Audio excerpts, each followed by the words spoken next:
Tsunami, the ocean's deadliest force. Giant waves with immense power.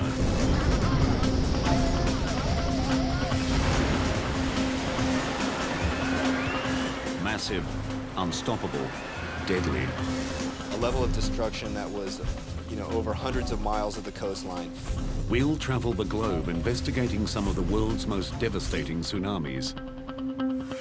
Each bigger than the last. Each packing more punch. Each taking us one step closer to a mega tsunami. A wave that will not just rewrite the record books, it will erase them.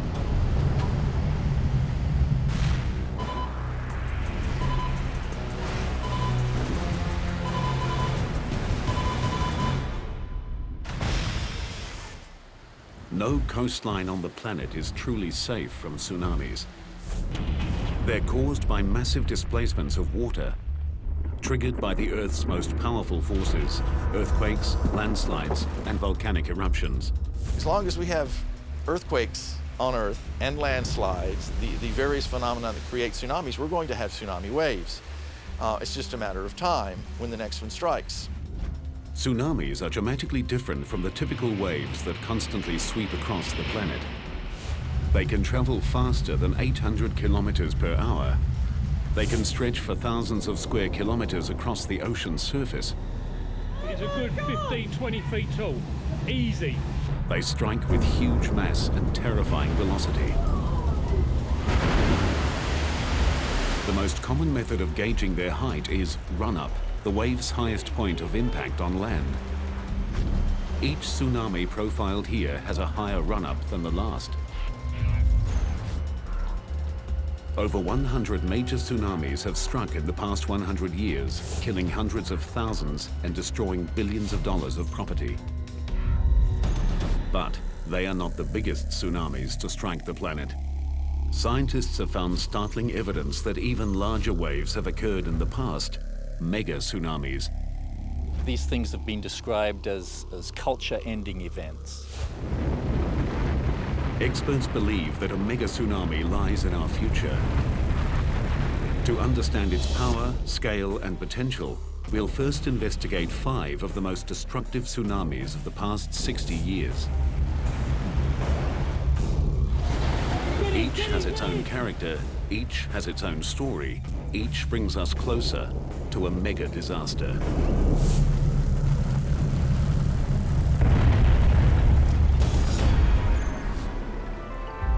Hawaii is a tropical paradise that attracts millions of tourists. But this Pacific island holds a dark secret. It's blasted by more tsunamis than almost anywhere else on the planet. The Hawaiian Islands, sitting as they do in the middle of the Pacific Ocean, are affected by tsunamis from all regions of the Pacific. The Ring of Fire is a volatile fracture zone surrounding the Pacific Ocean plate. 90% of the world's earthquakes occur here. Earthquakes are the most common cause of tsunamis, which is why Hawaii gets hit often and from all directions. Destructive tsunamis struck here in 1837, 1868, 1877, 1923, 1946, 52, 57, 60, and 64. This makes it the unofficial tsunami capital of the Pacific. 2:28 a.m., April 1st, 1946. A magnitude 8.1 earthquake rips through the Aleutian Islands off the coast of Alaska. A huge stretch of the ocean floor is uplifted, displacing the entire column of water above it.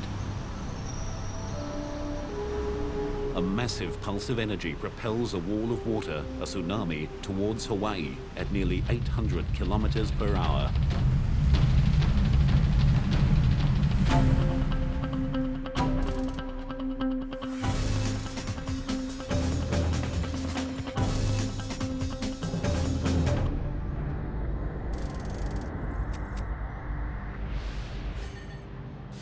(3,800 kilometers away in the small seaside village of Laupahoehoe, children and teachers gather to prepare for the day's classes.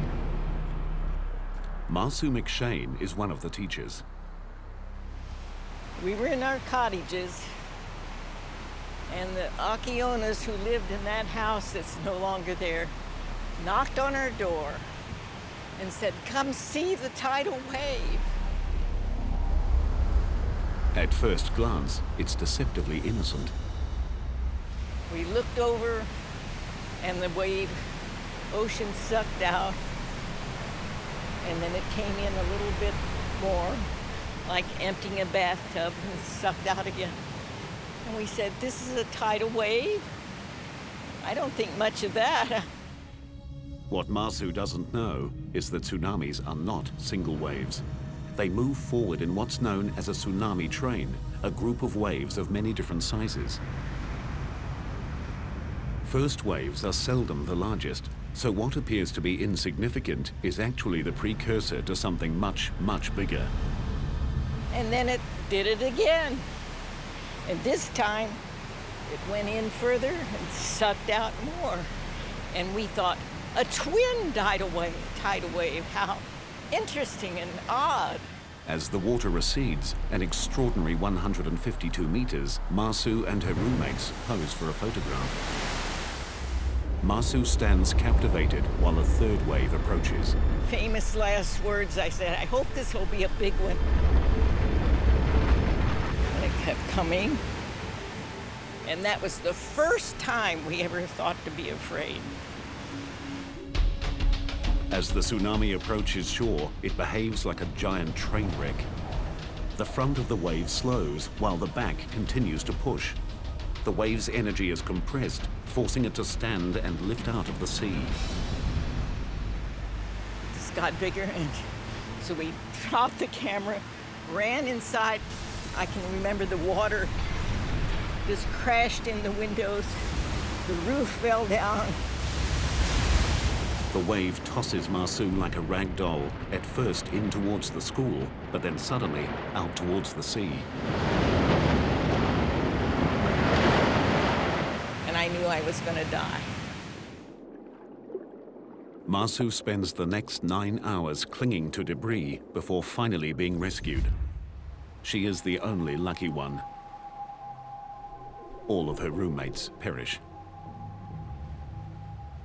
At the school, 16 children and 5 teachers are lost. But the tsunami is not finished with Hawaii. 37 kilometers south of Laupahoehoe, the sleepy trading town of Hilo Bay is also caught unawares.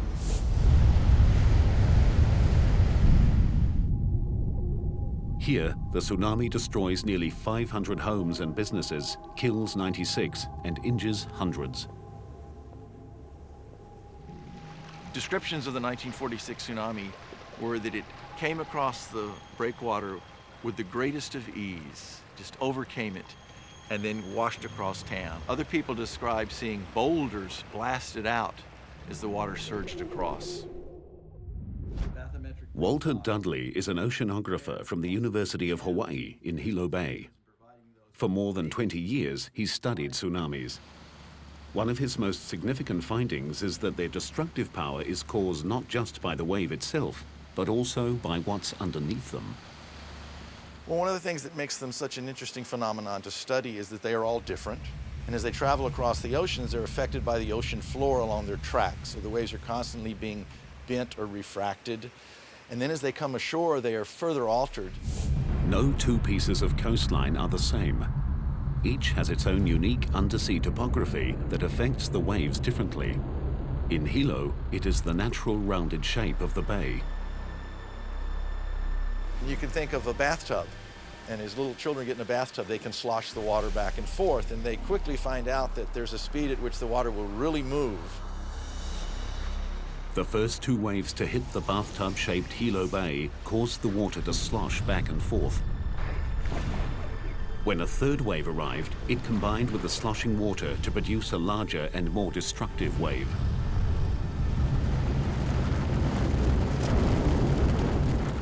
It pretty much wiped out everything that was on the ocean side of town. In the main parts of downtown, it picked up the railway and it twisted the railway rails into pretzels. The 3rd wave reached a run-up height of 9 meters. It destroyed most of the foreshore of Hilo Bay. But less than 15 years after the '46 disaster, Hawaii would again be hit by a deadly tsunami.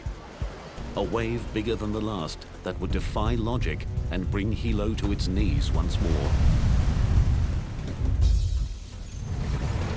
On May 22, 1960, the largest earthquake in recorded history ruptures the Earth's crust off the coast of Chile.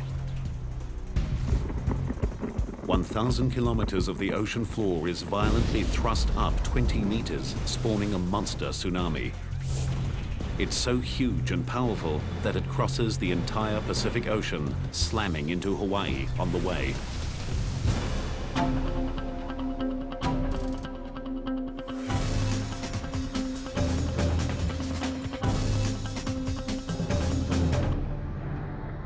This time, technology installed since the 1946 quake warns residents of Hilo Bay 5 hours in advance. But the warning falls on deaf ears. In the preceding 12 years, about 3 out of 4 alarms had turned out to be small tsunamis. So instead of inspiring fear, let's get away from this potential disaster, I think it inspired curiosity, because it is a fascinating phenomenon. Let's go down and watch. Although the civil defense were saying people evacuate, there were a lot of us, me included, that out of curiosity went down to look, to see what was going to happen. Local real estate agent Al Inouye and many others assume that because this wave is coming from the southeast and Hilo faces the north, the bay will be spared. They are wrong. Just after midnight, the first wave strikes. You could hear people yelling and screaming behind me that were being caught in a wave. That was an experience because, and it still stays in my mind, all this screaming and yelling, and I couldn't do anything about it. It sounded like several trains, rushing down a track. I mean, it was really a roar, and, you can hear the crashing of houses against each other. It's hard to describe. It was just a sound that you don't want to hear again. I mean, it was horrible. Dawn breaks on a nightmare. 61 people are dead and more than 700 buildings destroyed or severely damaged. The 1960 tsunami took locals and experts by surprise. After thorough study, scientists discovered a remarkable aspect of the tsunami.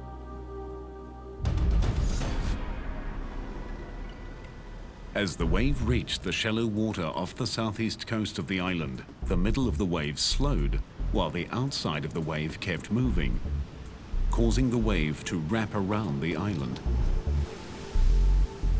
Then, just as in 1946, the natural shape of the bay added to the tsunami's destructive power. This time, the largest wave had a run-up height of 10.5 meters, 1.5 meters higher than in 1946. But Hawaii wasn't the only location struck by the monster tsunami. It roared thousands of kilometers across the Pacific, striking virtually every coast, including Japan, where 122 people died. Tsunamis have an incredible amount of energy, and as they travel across the ocean, they use up very, very little of that. It's when they come ashore that all that energy is unleashed. The 1946 and 1960 tsunamis gave scientists new insights into the complex behavior and ocean-crossing power of these giant waves. But when a local tsunami hits Japan, it strikes with larger and more powerful waves than the 46 and 60 Hawaiian tsunamis combined. And there's no time to evacuate. And later, a tsunami that combines sudden impact with awesome size, a mega disaster.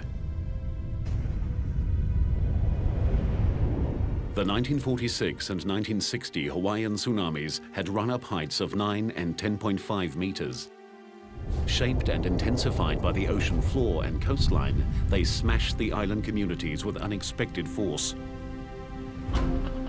But there's another tsunami hotspot where a larger and more deadly wave struck without warning. Second only to Hawaii, Japan is the most tsunami-prone location in the Pacific. The Japanese have been hit so many times by these giant waves that they created the word tsunami, meaning harbor wave, to describe these terrifying events. These waves can come from as far away as Chile or as close as 80 kilometers offshore. The locally generated tsunamis pose the greatest danger. They strike within minutes of being formed and with awesome power.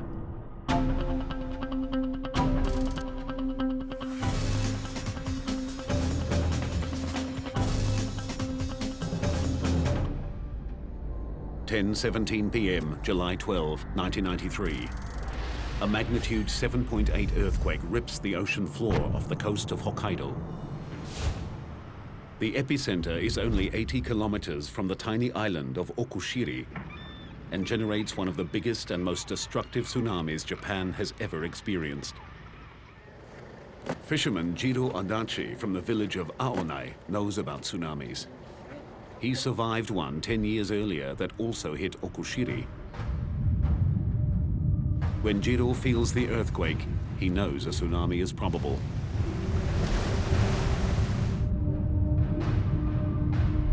He quickly evacuates his wife and children from their seaside home, sending them to higher ground in the car while he shuts off the gas.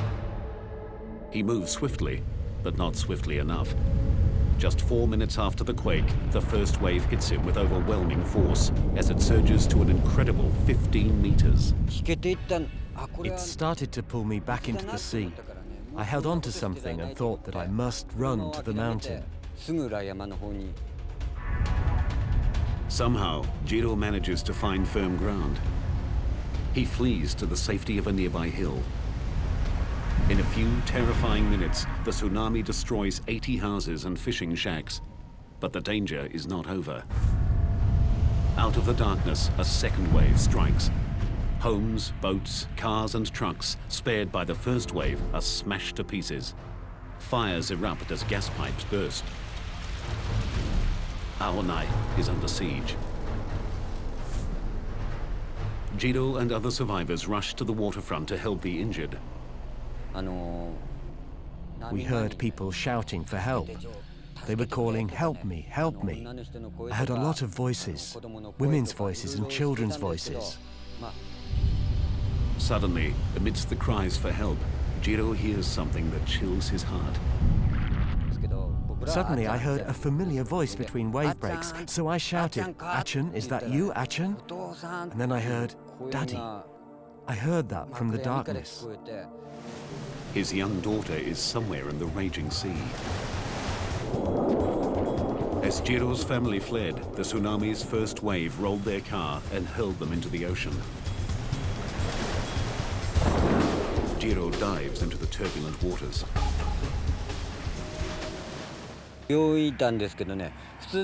Normally I'm a great swimmer, but this was incredibly difficult. Sometimes I was swimming, but I couldn't move forward at all. And other times I'd suddenly be pulled backwards by the sea. Miraculously, father and daughter make it to shore. 7 hours later, the Coast Guard finds Jiro's wife and son kilometers out to sea, clinging to debris. As dawn breaks, the tsunami's power becomes horrifically clear. Large parts of Aonai are completely flattened. Fires continue to rage, and most of the fishing fleet is lost. Across the island, 437 houses are destroyed and more than 800 severely damaged. 198 people are dead. The aftermath of the disaster confronts scientists with an intriguing mystery. The two waves that hit Aonai came from completely different directions. The first wave of the tsunami came from the west area where the seismic center was, and it attacked only the low part in the south area of Aonai. But the second wave came from the east, away from the tsunami's source. The second wave came in just 10 minutes after the first, and it attacked all of this area of Aonai.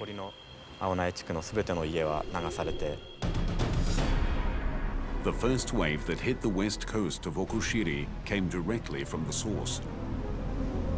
But then, just like in Hawaii, the tsunami wrapped around the island, creating a second wave that struck Aonai from the opposite direction. But the wraparound effect does not explain why the tsunami hit Okushiri with such brutal force. The reason is the extreme proximity of the event which created the tsunami. After a tsunami is generated, it radiates out like ripples on a pond. As the ripples expand wider and wider, the energy spreads out over a larger area. The closer the source of the tsunami is to the impact zone, the more concentrated the energy. Okushiri was only 80 kilometers from the source, so it received the full brunt of the tsunami. Just north of Aonai, the waves reached a staggering 31 meters. Today, the legacy of the 1993 tsunami is set in concrete. Huge walls up to 11 meters high and extending 14 kilometers along the coast stand guard against the sea. Powerful steel gates protect river mouths, and the harbor is bolstered by concrete blocks to reduce wave impact. These ramparts against the waves are stronger than normal sea walls for good reason. The forces they must withstand are utterly different. Normal waves form through the transfer of energy from the wind to the ocean surface. Tsunamis are generated by phenomenal transfers of energy. Even the largest wind waves have a maximum wavelength from crest to crest of a few hundred meters. Tsunamis can have wavelengths of hundreds of kilometers. When they hit, they keep coming and coming. In a unique experiment, scientists in Japan are measuring the impact of those forces. At this lab in Kanagawa, engineers are using the largest man-made tsunami in the world to help design stronger coastal structures.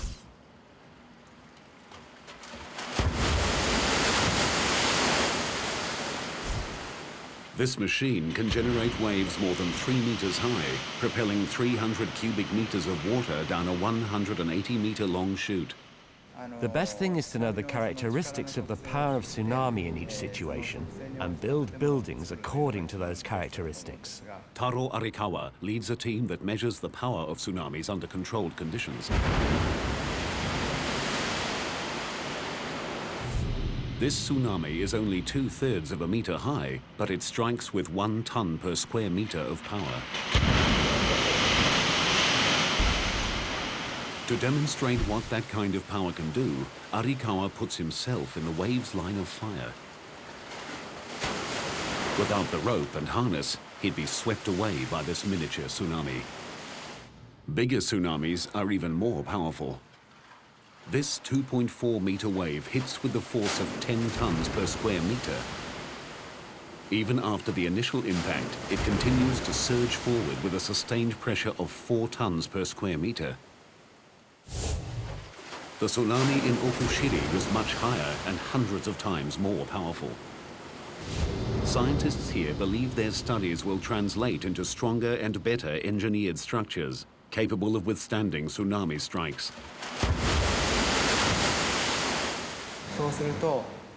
Once we can reduce the power, the reduced destructive power of tsunami coming ashore would not cause as much damage.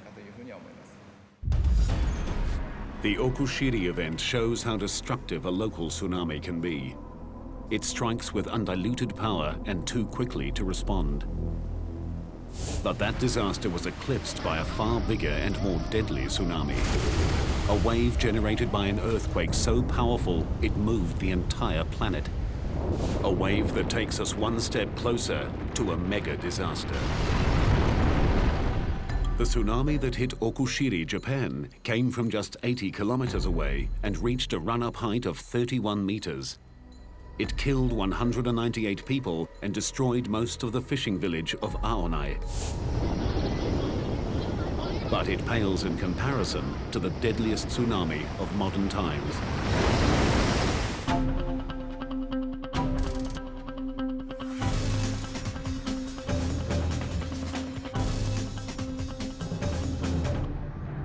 (7:58 a.m. December 26, 2004). Deep in the ocean off the coast of Sumatra, Indonesia, 1,200 kilometers of the Earth's crust ruptures in the second largest earthquake ever recorded.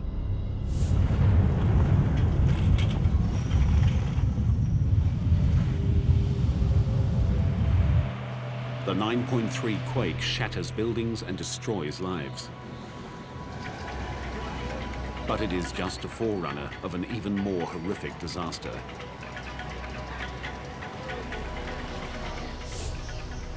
An epic tsunami spreads across the entire Indian Ocean, striking 12 countries. As with Okushiri, Japan, the local effects are the most immediate and the most devastating. 16 minutes after the quake and 250 kilometers from its epicenter, northern Sumatra is struck by 35-meter-high waves. The capital city of Banda Aceh is decimated. More than 160,000 people are killed.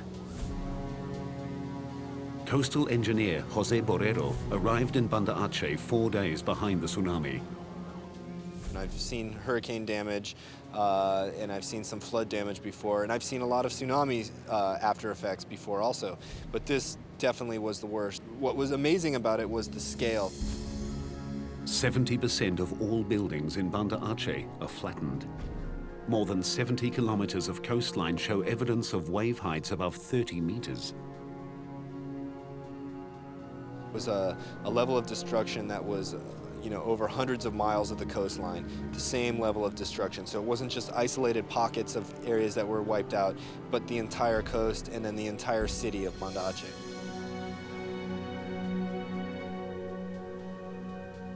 An hour and a half after Banda Aceh is leveled, the tsunami strikes Thailand.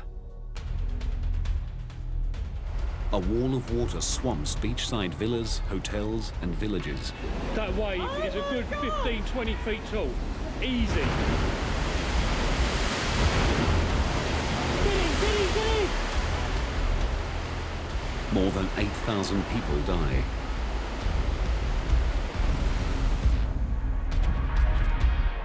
(2,000 kilometers to the west, on the island nation of Sri Lanka, 100 billion tons of water surges inland, killing 35,000 people and leaving another 500,000 homeless.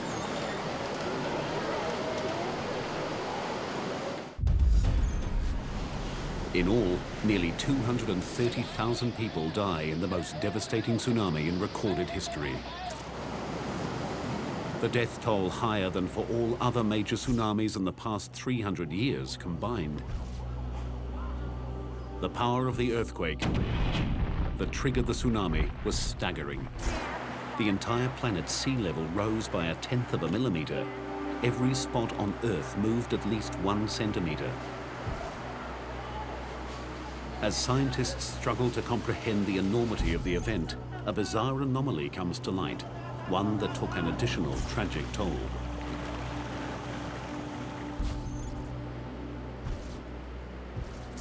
The morning of December 26 is quietly dawning on the peaceful shores of Galle, Sri Lanka. British tourists Camilla and Dominic Welby are sleeping in their beachside bungalow with their 11-year-old son, Hector. Suddenly, Dominic is wakened by a strange noise. I went outside onto the veranda and I noticed that the water, which should have been at low tide, was up against the wall of the garden. What Dominic is seeing, without realizing it, is the first sign of the tsunami. At the point of its creation, the bottom of the tsunami, called the negative wave, went east towards Thailand and Indonesia, while the top, called the positive wave, went west towards Sri Lanka.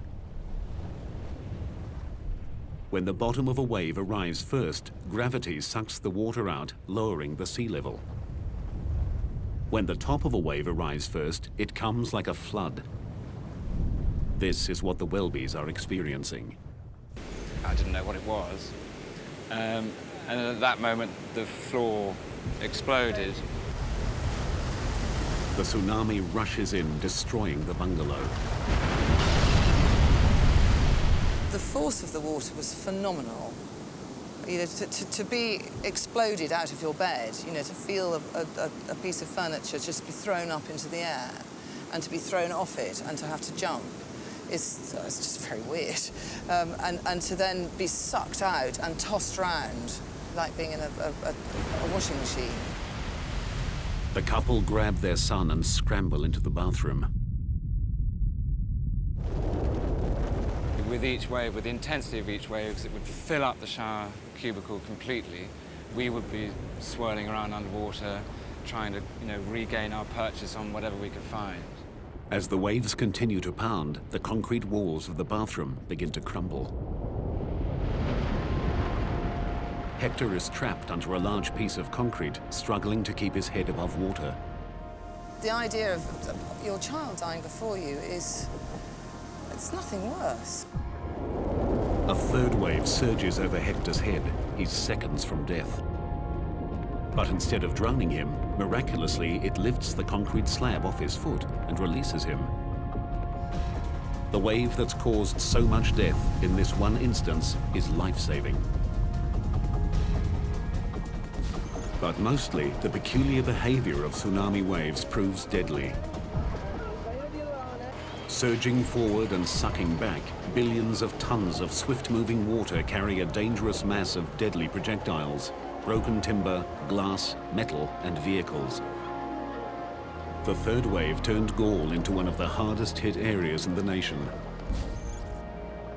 As the people of Sri Lanka struggle to recover, tsunami scientists like James Goff arrive in the devastated nation. One of the really difficult things when you go into these areas is you are going there because you have a mission to learn about the tsunami from a scientific point of view. It's very important to learn these things, and yet there is the human tragedy going on around you, and it's very difficult to isolate yourself from that human tragedy. Amidst the horror, Goff and his colleagues discover the oddity of the third wave. So there's Galle quietly sitting there, recovering from being hit by two waves and then bang. How and why the Galle area was hit by this third wave intrigued experts. Where did it come from? The first clue in the mystery was uncovered by looking at a global map. Sri Lanka is directly in the line of fire of the tsunami.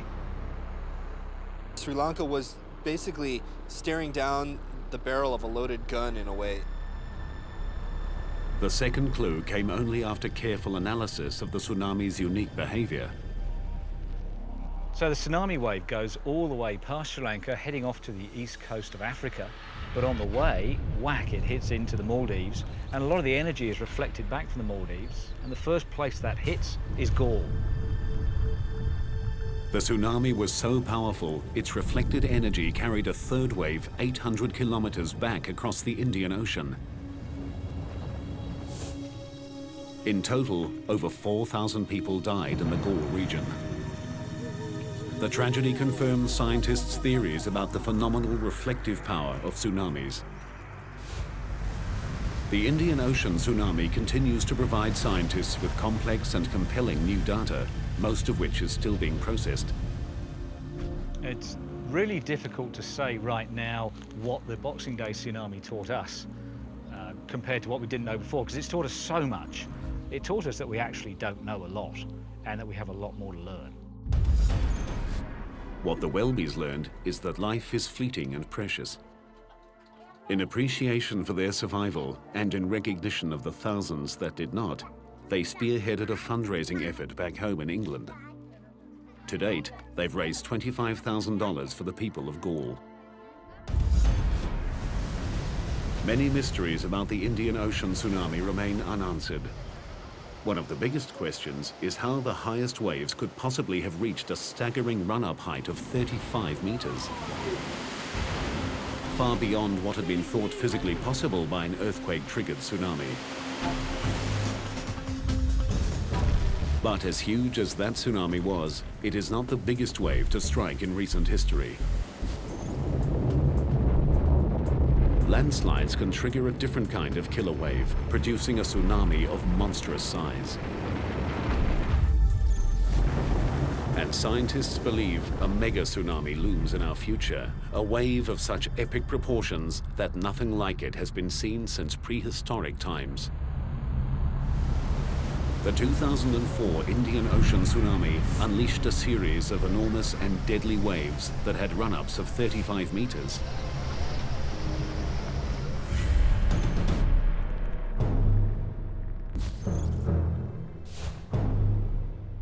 But they are dwarfed by another wave that forced scientists to become detectives.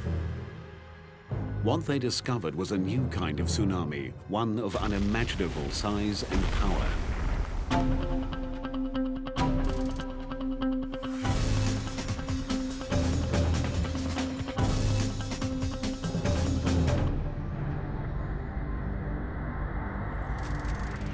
In a remote bay in southwest Alaska, a native legend tells of a beast that shakes the ocean and destroys those who walk its shores.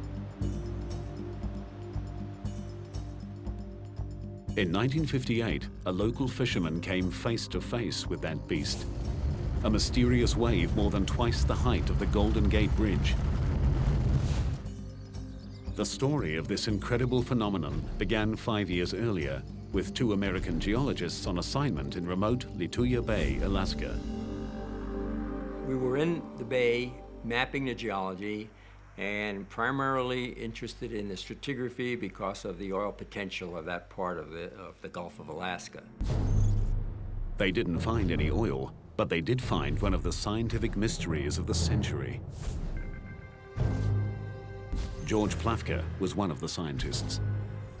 One of the obvious things you see when you're in that bay, if you're looking closely, is that the trees are of different ages as you go away from the shoreline. Plafka and his colleague noticed that a band of younger trees circled the entire bay hundreds of meters above the water. The scientists knew this dramatic change in vegetation meant a large-scale disaster had struck the area. But they saw no evidence of fire or avalanches. And so we speculated about what that could be and had all kinds of ideas about glaciers shoving forward very rapidly. The other was that there were submarine slides going on at some of the deltas along the margin of the bay, or that there was breakouts of large amounts of water up higher along the glaciers and then they flood down all of a sudden. We had everything except the right way, the right idea about how those waves could form. The geologists left Lituya Bay without solving their mystery. 5 years later, they got their answer. In 1958, Howard Ulrich takes his 8-year-old son, Howard Jr., on a fishing trip to Lituya Bay. So we went into our favorite anchoring spot and dropped our anchor and made supper, and finally about 9 o'clock we went to our bunks. An hour later, the boat starts shaking violently. An 8.3 earthquake centered 21 kilometers from Lituya Bay rips across the water. Howard and his son rush up on deck just in time to see the most amazing sight of their lives. It looked like a big explosion, like you've seen big explosions in the water on TV. That's exactly what it looked like. What happens next defies the imagination. As the spray started to settle down, out of the bottom of it came this huge wave. I would say that the wave was close to 1,000 feet high at that time, the actual wave. Traveling at an estimated 112 kilometers per hour, the liquid mountain is charging straight for Howard and his son. Just coal black and full of logs, just straight up and down. It was actually a pretty horrifying looking sight. I just thought, you know, this is the end. There's no way you're going to get out of this, you know. In a desperate attempt to keep control of his boat, Howard turns on his engine and drives directly into the beast. started pulling all the anchor chain out, and when it got to the end of the chain, I thought it was going to pull the bow of the boat under, but it snapped that chain just like it wasn't even there. The giant wave lifts the tiny boat high into the air. And I looked out over the stern of the boat, and we were looking down on the trees, and I figured that's where we were going to end up. Unbelievably, their boat rides up and over the wave, and the Ulriches land back in the bay unharmed. 2 other vessels and their 4 occupants are not as lucky. This incredible footage was filmed the next day. Everything in the wave's path is destroyed, no trees are left standing, and most soil is ripped off down to bedrock. The run-up height of 1,740 feet is the world record, I think, for anything that's happened in historic time. And it was, you know, it's 500 feet higher than the Empire State Building. That's pretty big. The earthquake felt by Howard triggered a massive rock slide, sending 30 million cubic meters of mountain hurtling into Lituya Bay. The debris slammed into the water, creating the giant wave. It just swooped down a very steep slope and ran out into the fjord and basically forced all the water out of that little arm in front of the glacier and shot it up over the ridge that was on the other side. One mystery remained. The amount of water displaced exceeded the amount of land that fell into the bay. It took 42 years to solve this mystery. Scientific models determine that the rapidly moving landslide created an air pocket behind the wave, preventing the water from sloshing back. The force of the air pocket combined with the size and weight of the landslide shot the water out of the bay like a missile. It would be the same as if you took a paddle and ran it down, pushed into the water full speed at a high velocity, just push all the water right out.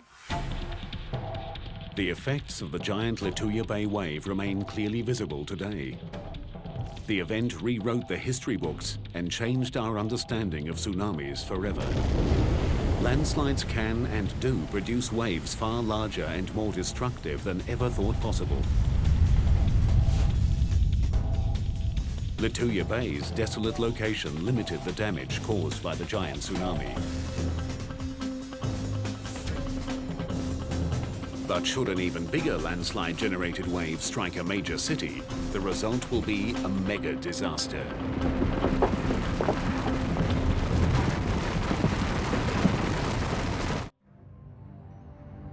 In 1958, a landslide-generated tsunami, taller than the Empire State Building, obliterated an Alaskan inlet. It was a devastating display of nature's power.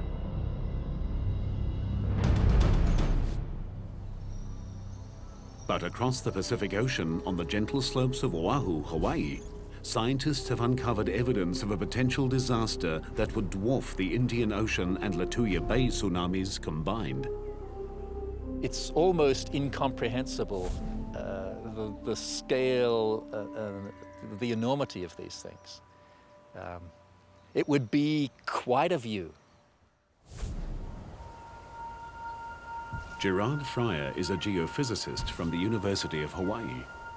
He uses advanced computer modeling and field data to forecast tsunamis.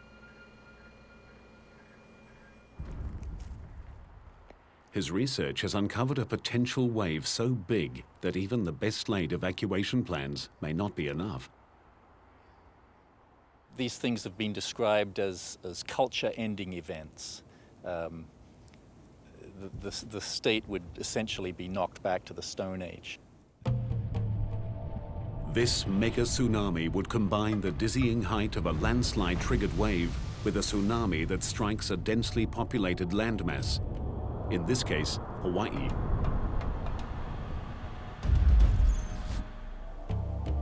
On the island of Oahu, locals and tourists alike flock to the sea, soaking in the perfect climate and idyllic lifestyle of one of the most iconic coastlines on the planet.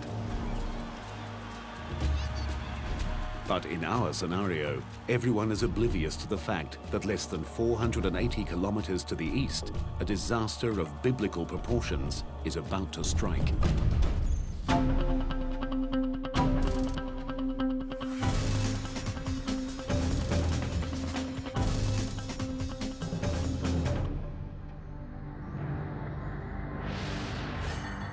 The mega disaster is triggered by the eruption of the world's largest volcano, Mauna Loa, on the big island of Hawaii.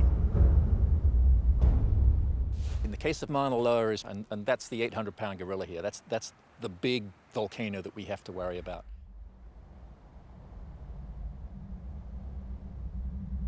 As Mauna Loa is preparing for eruption, the southwest rift zone of Mauna Loa inflates with magma.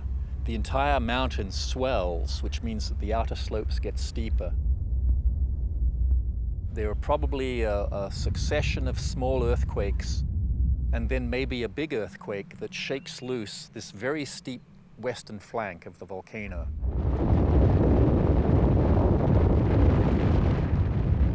Almost 1,500 cubic kilometers of earth and rock plummet into the sea. On impact, the land displaces a massive amount of water. The ocean rushes back to fill the giant gap. From this cataclysmic disturbance emerges the tsunami, heading directly for Honolulu. Estimated time to impact, 30 minutes. This is the direction that a big tsunami would come from the big island. The wave first becomes visible as it stands and breaks on a shallow bank, 40 kilometers southeast of Honolulu.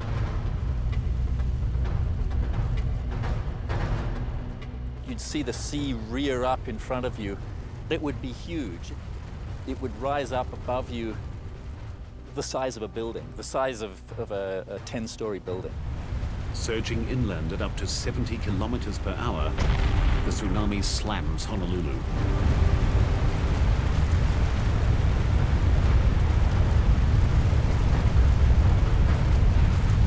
Because the tsunami's energy stretches down to the ocean floor, this wave is not clean water. It's filled with sand, coral, and rock. Water penetrates 16 kilometers inland before being sucked back out to sea in a lethal maelstrom of wreckage.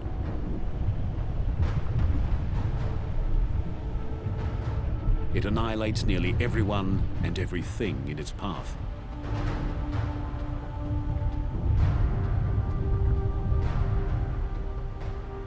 These giant landslides, as far as we can tell, they seem to occur during periods of high sea level when the climate is warm.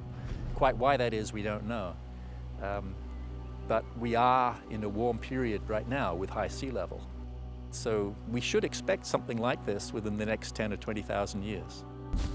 As the unofficial tsunami capital of the Pacific, Hawaii is preparing for the future. Scientists continue to develop a global network of warning systems based on real-time seismic analysis and deep-sea wave sensors. Alarms will sound as soon as 90 seconds after the initiation of even a small tsunami. Tsunamis are global-sized events with global ramifications. They combine the almost unlimited power of the Earth with the gargantuan might of the sea. They are a humbling reminder of the transience of man and the awesome strength of nature. While scientists learn more about tsunamis, engineers build stronger coastal barriers, and experts implement improved warning systems, individual vigilance remains essential. And you see the water withdrawing, strangely, curiosity shouldn't compel you to go down and see what's going to happen next. The alarm bell should be going off. It's something that we need to have embedded in our culture, in our knowledge base, and in our education so that we know what to do when the next tsunami happens. Not if, it's when. It's something we need to learn to live with. As long as we continue to have the phenomena that create these giant waves, we will continue to have tsunamis. It's just a matter of time before the next one strikes.